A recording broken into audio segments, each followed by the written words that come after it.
Hello friends and welcome back to my channel. It's Intuitive Rene here, and today I want to take you through my charm collection. And to see what charms I have and how I work with them. So as you can see, I have separated or divided my charms into two bowls, and these are the bowls that they generally live in. I normally have them combined, but just you'll understand in a minute why I'm showing them to you separately. So I'm gonna put this bowl over there just out of the way for now, and I want to focus on this bowl and the charms that I have in here. So I've been reading charms or playing with charms for a couple of years now, and I've always been fascinated. I've always been so interested and intrigued with charms, and never really knew how to work with them, and sort of just made it up as I went along, kind of thing. And it seems to work for me. So what I did when I first started is I was getting into the Lenormand card system, and I saw on YouTube, I think it was Truth and Story, I think it was Kelly. I may be mistaken with that, but I saw that somebody had collected a set of charms to represent each of the Lenormand cards. And that was me. I was now determined that that was what I was doing, and that's what I was looking for. So this, I'm just going to tip them out onto the table so that I can show them to you a little bit easier.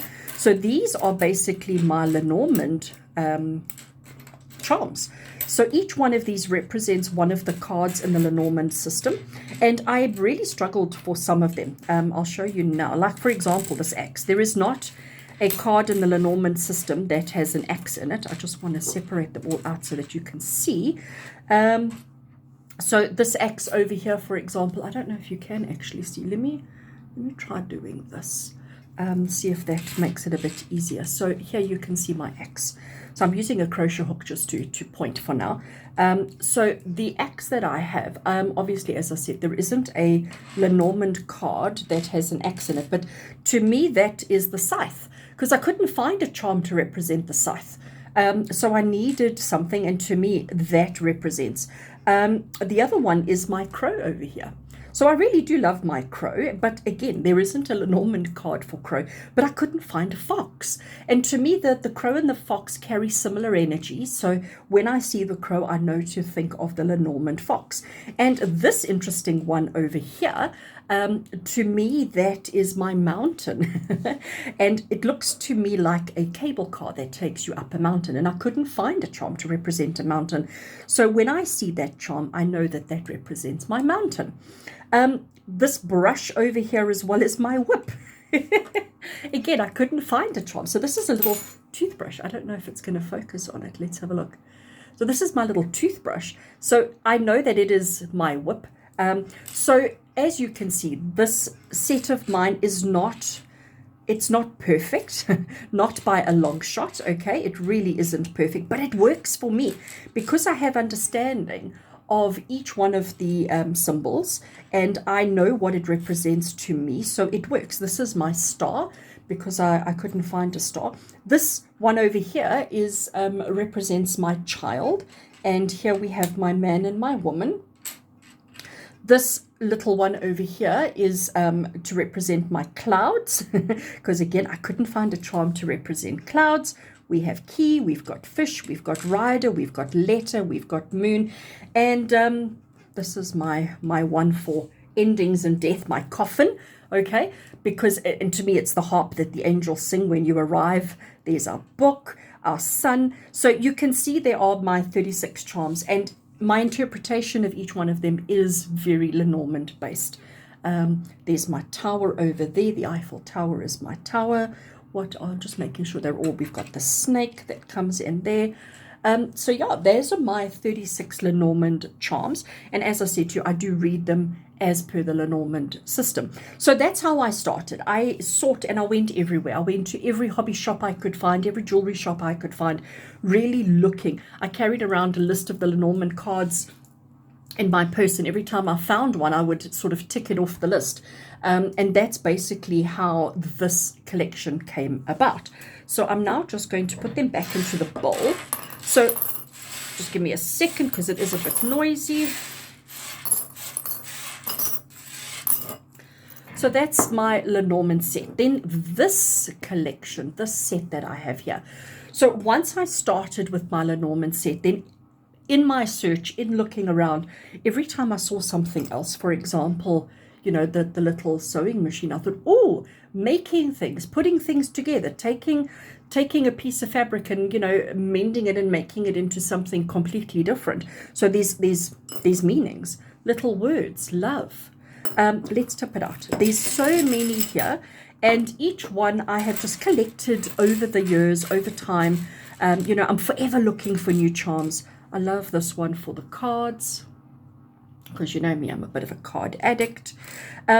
This one was when I was first collecting my Lenormand charms, this was supposed to be my sun, because, I mean, my clouds, because all the swirls reminded me of clouds, but then now it's a button, okay? So it's not an actual charm, it's a button. But we have got a tarot one, with a tarot on it, my evil eye, scissors to cut things away, and really this collection has we've got Hamsa for protection, meditation. I love the coat hanger. So each one of these tells a different story. Each one of these represents something different. You know, running late, telling time, depending on, obviously they are read differently depending on what's around them. We have the umbrella. We have this beautiful peacock that was gifted to me. So I've had quite a few customers and clients who know that I collect charms, and they've found them lying around their home, or they've seen them in the shop and actually purchased for me and given them to me. So a lot of these I have been gifted, which are really great. And I am just so grateful. I love this little food processor mixer. Mix things up, shake things up a little bit. We even have a helping hand for whenever you need a helping hand. Masks, because we all like to wear our masks, don't we? We've got Cupid. So this particular set that's here it doesn't represent specifics. It's made up as I go, as I find, I add to, and every time I add to it, it has a representation, it represents something. But one of the things that I want to say to you about charm reading is it's very literal. So for example, this one, an owl. You know, what does an owl mean to me? What does an owl mean to you? Generally speaking, people know that owls represent wisdom and spirituality and, you know, all of those kind of things. So when I have an owl next to a ruler, if that's how I'm reading it, if that's how it's coming through in the charm reading, it's telling me that I need to measure my wisdom, or I need to be wise about my measurements and make sure that everything is exactly as it needs to be. So the interpretations always change depending on how they arrive and how they lay and how they are seen. We have a gorgeous guitar for making music. We have got whale tail, whoops, throwing it away. We've got a camera for taking a snapshot and making sure that you're seeing the details. We have got the prayer wheel. I have got one that represents chakra colors, which my interpretation of this is for healing and wisdom. We have got a plate with knife, fork, and spoon telling you to nourish the soul, and we've got octopus telling you to grab every opportunity that's there for you. So we just sort of, you know, come up with interpretations as using, I almost want to call it my intuitive logic. And this one, I really struggle with this one, I have to be honest. I mean, it is just a pistol, it is just a gun, but to me it's a very negative, you know, kind of charm, because we don't want anybody shooting or being shot. And I've often thought I need to take it out of my collection, I need to remove it from my collection. But you know, the gun doesn't just kill. The gun doesn't, it's not just about shooting somebody in anger or frustration, but the gun could be the start of a race, the start of something, you know, giving you that initial knowing when to go. So I've really struggled with whether to keep it or whether to let it go from my collection, but for now it stays. We've got horseshoes. What else is here?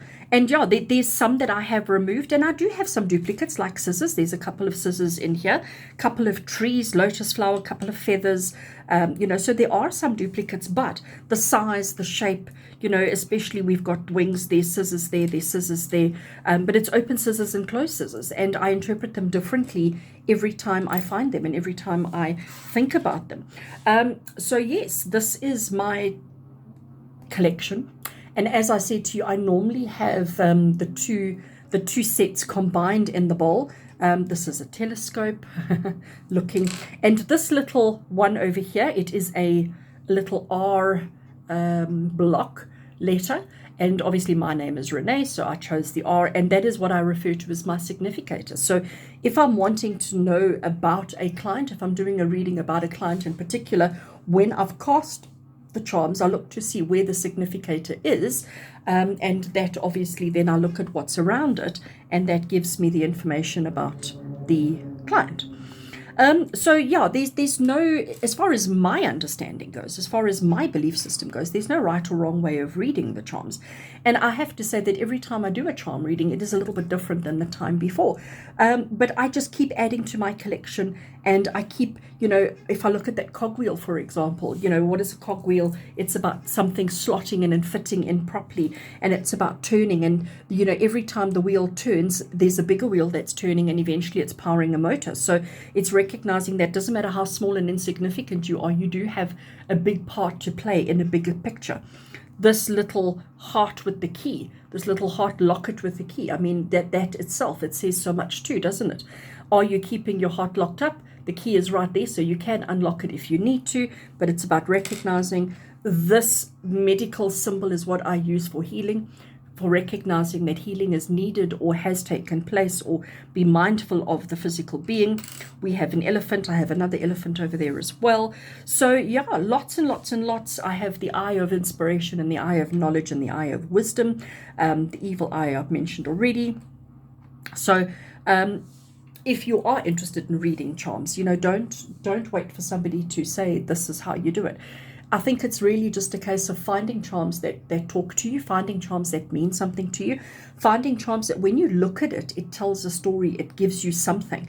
Like the umbrella, for example. The umbrella is all about protection from external factors such as rain, such as wind, such as sunshine.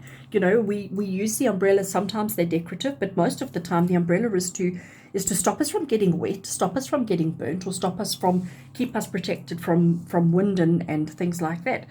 The coat hanger is about hanging up and protecting your clothes, taking care of your clothes, but it's also about having enough that you have choices available to you. So we put all our clothes on a hanger. Means that we are taking care of them, but it also means that when we're looking for something, it's easy to find. Everything's neat and tidy and in its place. Okay, we have never give up. I love my recycle. I love this recycle one with the recycle symbol on it, because it's important. Sometimes we have to recycle emotions, never mind just physical things in our lives, but sometimes we have to recycle the mental, emotional, and spiritual aspects of ourselves as well. So friends, that's just a really short kind of video showing you my charms and working with them. Let me show you how I cast my charms. I'm going to pack them away. All right, so all I've done now is I have placed all the charms into one bowl. I don't think you saw that one. It says, don't worry, be happy on that side, and it's got a smiley face on that side. So all I've done is put them all into one bowl. So the other bowl is empty, as you can see. And this is how I work with the charms. So the first thing you need to know is the point, the purpose behind the reading. What is it that you are hoping to achieve? What is the question that you have? There's a couple of ways of doing it. You can work off a casting sheet, and I do have a couple of casting sheets that I use. And a casting sheet is basically just a piece of paper that has areas allocated to represent certain things and certain aspects of life. And then you look to see where a charm lands. So if you've got a work area over there, and you've got a don't worry, be happy that lands on a work area, it's telling you don't worry, be happy about the work situation, as an example. So that is one way, using a casting sheet where there are allocated areas or significant parts of the sheet of paper that interprets. If I have a customer who's asked particular questions, I could actually take their question and write it out on a piece of paper, and then I could cast the charms onto that to get the answers. A lot of people as well that actually put something in a circle. They can either use a piece of string or in a big elastic or a piece of yarn or something like that. And when you cast, you only read the charms that land inside of the circle. Some people, if you've got a really large collection, you don't want to be throwing and trying to read all the charms because it'll just take too long. But what I typically do, so if I'm asking what is significant for me to know right now, let's just do that as an example. What is significant for me to know right now? What is it that I need to be aware of? So I take my charms and I shuffle.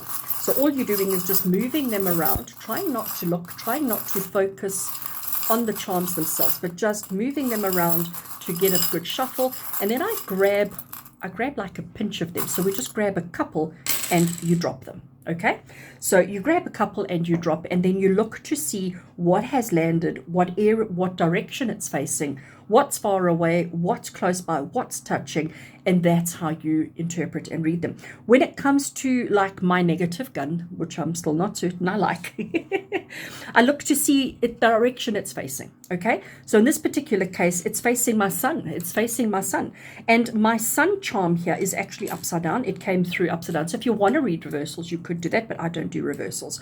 So we have got this caged bird. And this caged bird, it might be talking about how I'm feeling.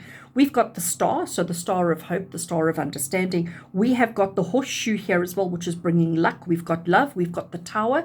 And the tower in your normal traditional Lenormand represents corporate business, structure, enterprise, and things like that.